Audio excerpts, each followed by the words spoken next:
My name is Pfeiffer. I live here in Key West. I'm a full-time artist and I paint for a living. But all of that has come to a grinding halt because now we are working on Fantasy Fest. We have been fortunate enough to have about 70 people volunteer to be with us on the lead float, and everybody's really excited and it just keeps getting bigger. Hi, I'm Cindy. I'm here in the Armory working on Fantasy Fest for 2019. I'm a cello. This is my big costume for the front of the parade. We are Mozart's Living Symphony, and we're all very excited. There's 70 of us that will be marching down Duval dressed in huge instrument costumes being conducted by Amadeus Wolfgang Mozart. Hey y'all, my name's Henrik, and I am Mozart in Mozart's Living Orchestra.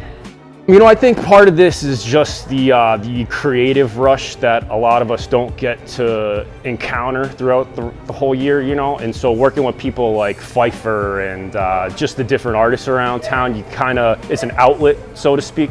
It's such a big enough project that if you get burned out on your one job, there's so much going on where you can just kind of jump in with someone else and say, today I'm gonna glitter a piano.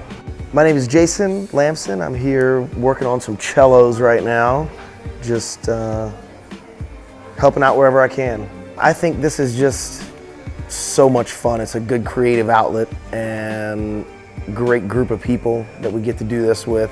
Well, first of all, when it came to the theme, the minute they revealed it, the night of the parade, I knew in my mind immediately what it was going to be. I already saw it and knew that we were going to have all of these dancing objects, these dancing instruments come alive on the street around a float of regular people. So we're creating costume pieces, headpieces, and the like out of all sorts of materials, lots of recycled materials. We're using everything from pool noodles and glitter to old tennis shoes and a very fancy foam that we've brought in from the Netherlands.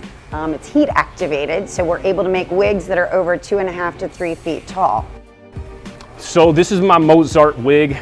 While a lot of us can kind of like go our own direction as far as like creativity goes and like what we want to do personally, I like to run everything through Pfeiffer. Make no mistake, Pfeiffer's kind of she's the lead. This wig took me, I would say, 16 hours to do maybe. I did like 8 hours on a Saturday and then a couple hours after that. And so while I don't know, maybe it looks complex, maybe it doesn't, but this wasn't like a one and done thing, you know? There was 3 different phases to this where you build something up and it doesn't work, you gotta scrap it and start over, so it's a lot of trial and error. So I'm gonna try to stick this on for you.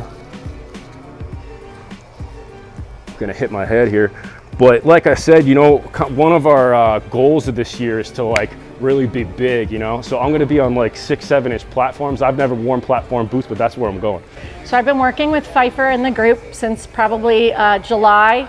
The biggest thing has been the amount of time we've spent creating all the costumes and the instruments. There's 60 large wigs and hats made out of the Folly foam, which is the foam from the Netherlands. That's taken a long time to make everybody's wigs and hats. Then each one of the instruments are made out of a foam board, and then they've had to been glittered, and then they will eventually be lit, much like my bow here. So it's been time consuming to paint and glitter and create the look that will come together as the big symphony. We knew the piano was going to be massive, so it was a very grand piano. And our only limitation was being able to fit it out the door after we finished, which comes with experience. And the lid is going to lift up, and it actually has giant bubble makers and a whole light system all on its own. This is actually my 15th Fantasy Fest. This is my 3rd time participating in the Saturday night Fantasy Fest parade. During my regular hours from 9 to 5, I work for Comcast and I'm in sales, so this is kind of a nice outlet, the creative outlet to get away from the corporate grind. The finished product is absolutely stunning, which everybody will see on Saturday, the 26th of October.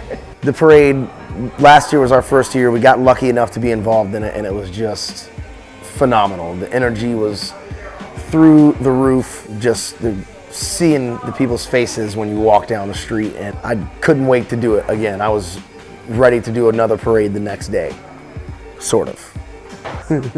In theory. Physically, probably not so much. Last year was the first time I ever walked in the Saturday parade, and it is an addiction. The rush that you get when you turn Whitehead onto Green Street, goosebumps. Like, you can still feel it. You know, like, you got 10,000 people down there all welled up, like the steps on CVS, and they're just roaring the roar. You can like feel the energy, and that's something that I wanted to experience from the front of the pack, you know what I mean? So excited this year.